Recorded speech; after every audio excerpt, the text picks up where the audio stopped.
খবর 24 সাথে আপনাকে স্বাগত। নতুন নতুন খবর জানার জন্য আমাদের চ্যানেলে চোখ রাখুন। বিতর্ক কম হয়নি সে চ্যাম্পিয়ন্স ট্রফির ভেন্যু ঘোষণার সময় থেকে। ভারত যাবে না ওই দেশে, আইসিসির মধ্যস্থতা। অবশেষে হাইব্রিড মডেলের সমাধান সূত্র, তাতেও ওয়াঘার এপার ওপারে জটিলতা কাটেনি। চ্যাম্পিয়ন্স ট্রফির যাবতীয় ম্যাচ ভারত খেলছে দুবাইয়ে। ভারতের সঙ্গে পাকিস্তানের মেগা ম্যাচও হবে দুবাইয়ে, কিন্তু 29 বছর পর আইসিসির কোনো টুর্নামেন্টের আয়োজক পাকিস্তান। ফলে না চাইলেও কিছু জিনিস মেনে নিতেই হবে। তাই শেষ পর্যন্ত হলো, ইচ্ছে না থাকলেও ঢেঁকি গিলতে হলো পাকিস্তানকে।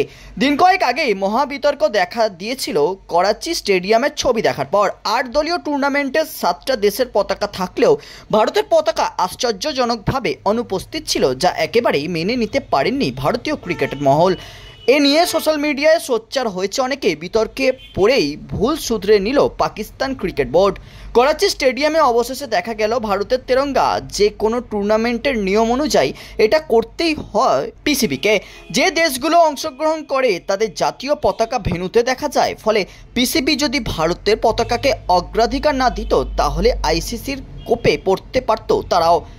29 বছর পর চ্যাম্পিয়ন্স ট্রফির মতো বড় টুর্নামেন্ট আয়োজন করছে পাকিস্তান। এই মিনি বিশ্বকাপকে ঘিরেই নতুন করে বেঁচে উঠতে চাইছে পাকিস্তানের ক্রিকেট। সেই কারণেই নতুন করে কোনো বিতর্ক চাইছে না পিসিবি। এতেই শেষ নয়, রোহিত শর্মা, বিরাট কোহলিরা পাকিস্তানে খেলতে না গেলেও ভারত ছাড়া গ্রুপের বাকি ম্যাচ ওখানেই হবে।